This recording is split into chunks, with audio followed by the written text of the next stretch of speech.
As a result of the activity of these beings or powers, one step, a term was set for every eager power restraining its will to monopolize the world.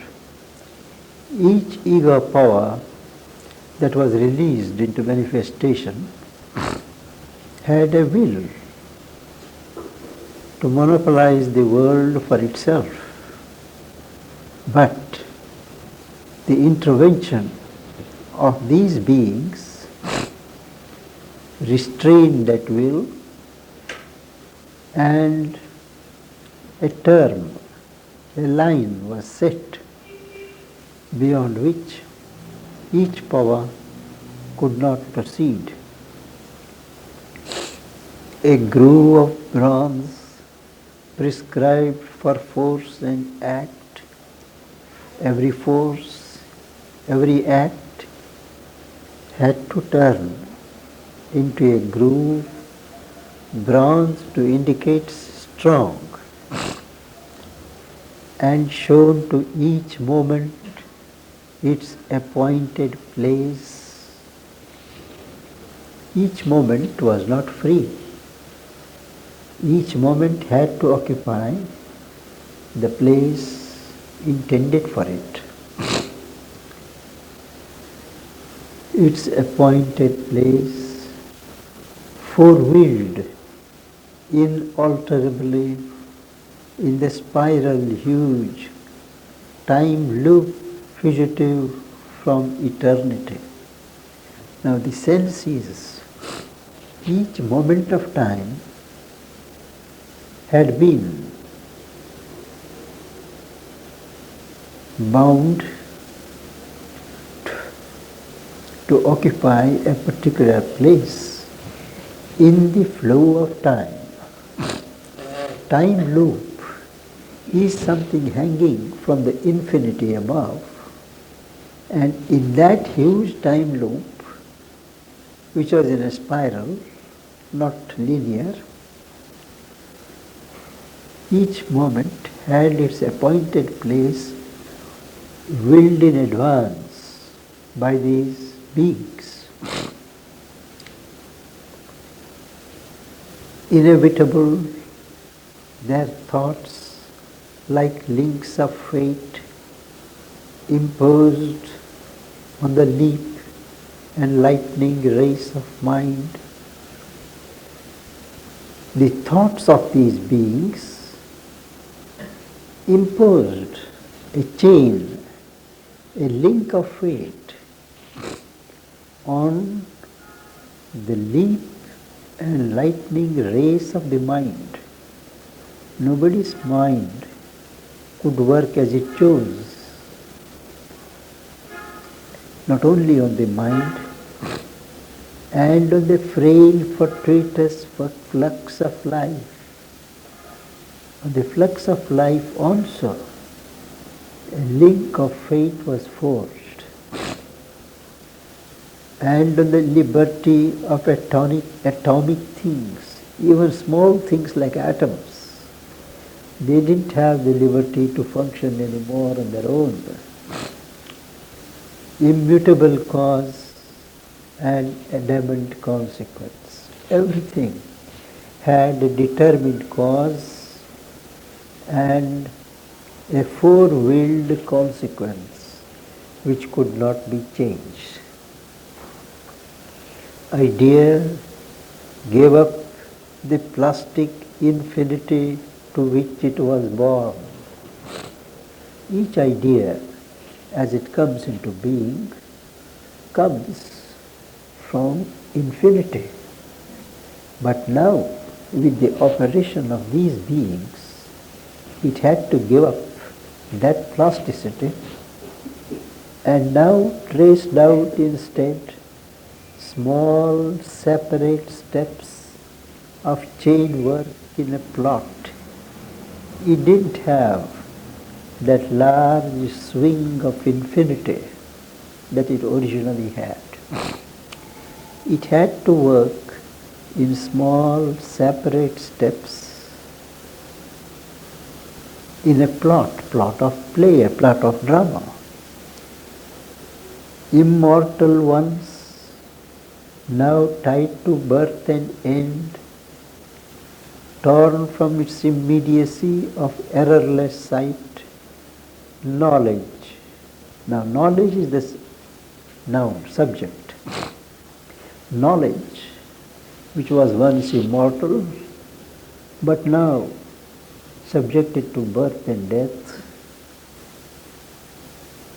it had by its right errorless sight, but now it has been torn from that exercise of error-free sight, was rebuilt from cells of inference. Knowledge is no longer self-born, but each inference acts like a brick, and all these cells of inference acting like brick build up a knowledge from below into a fixed body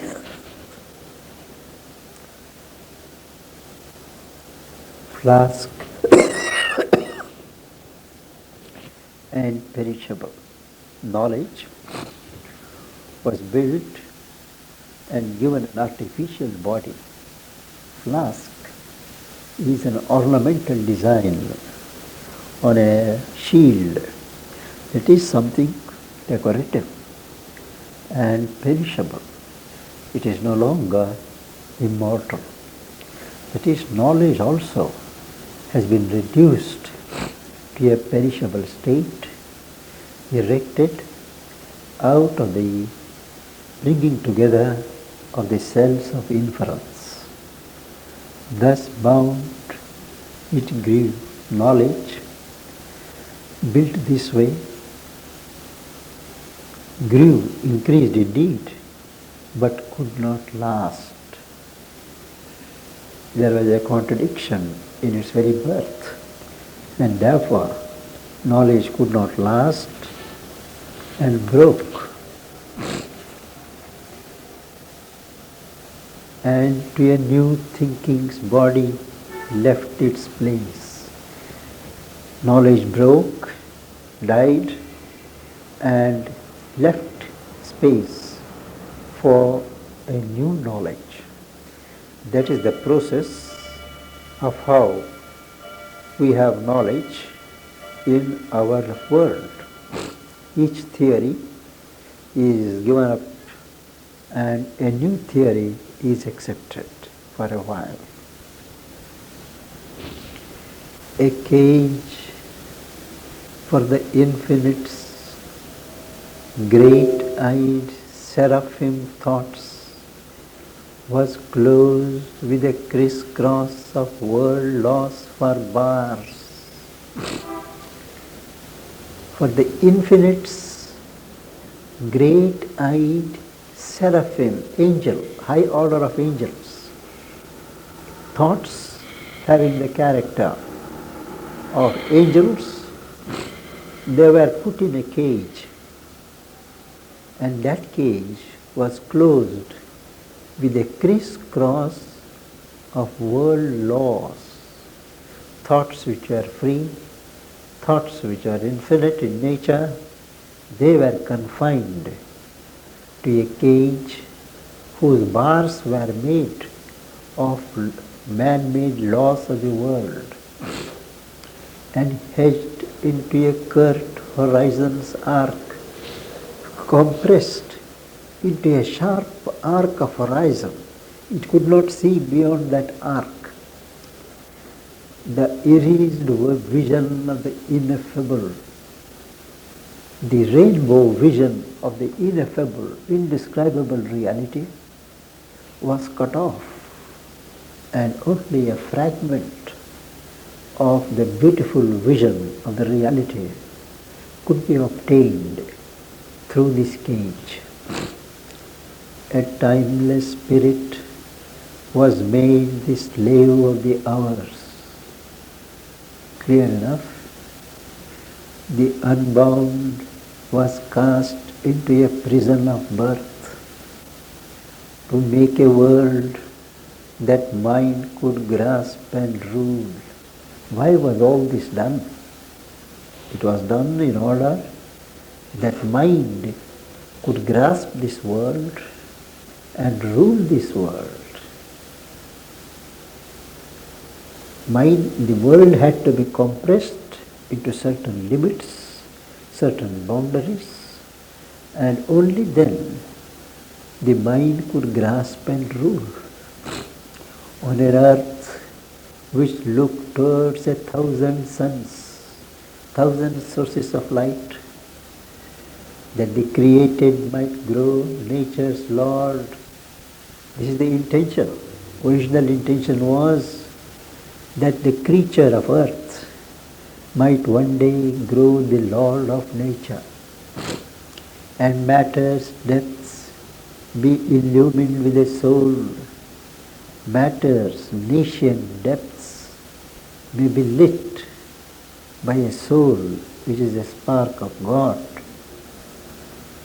On such an earth, they tied these beings of mind, tied to date and norm and finite scope, the million mysteried movement of the one.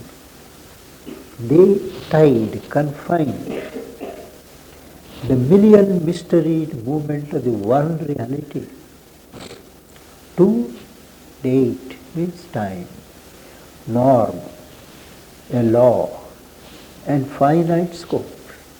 So what was infinite, they tied to the finite. What was boundless, they tied to a law. What was eternal, they tied to a date. Now, this is the first phase. We spoke of a triple world, triple ascent. The first stage, first gradation, which we have just completed, is characterized by mental concepts which imprison the idea. That is, the whole thing is a world of thought indeed, but up to this level, it is the limiting concept, limiting power of mind that rules. Next, we come to the next grade. Above stood ranked as subtle archangel rays, archangel, something superior to angels, with larger lids and looks that searched the unseen. These eyes had larger lids, had a vision that looked at the unseen. They did not want to circumscribe what was seen. A light of liberating knowledge shone across the gulfs of silence in their eyes. In their eyes there were gulfs of silence, and behind the gulfs of silence there was the light of liberating knowledge, a self-existent knowledge. They lived in the mind and knew truth from within. They did not have to construct knowledge from the cells of inference, anumana. But they lived in the mind and knew it from within. A sight withdrawn in the concentrated heart. This is a hint to the sadhaks. He says, a sight withdrawn in the concentrated heart. We have to first concentrate ourselves in the heart, and our sight must be fixed there. A sight withdrawn in the concentrated heart could pierce behind the screen of time's results and the rigid cast and shape of visible things. When a sight is directed from that position, it pierces through the screen of rigidity, visible shapes, and apparent results in time.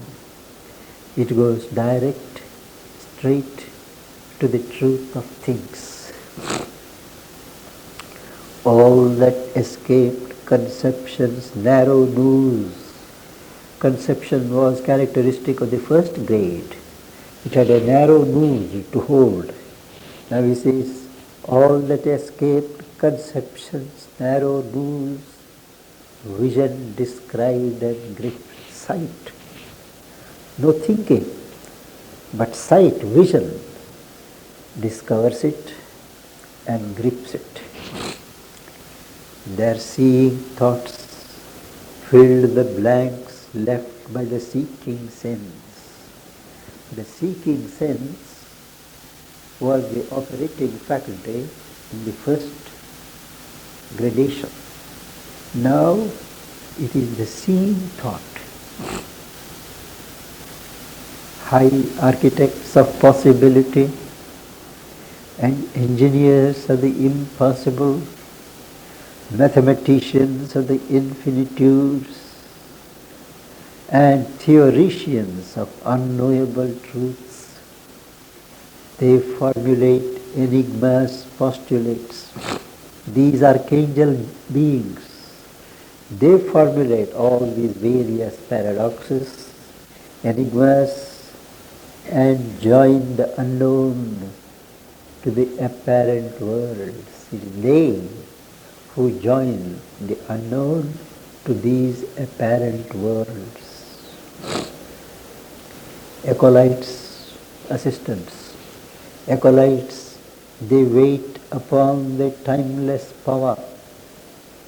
The cycle of our works investigate. They investigate the round of the works of the timeless power, passing her fence of worldless privacy.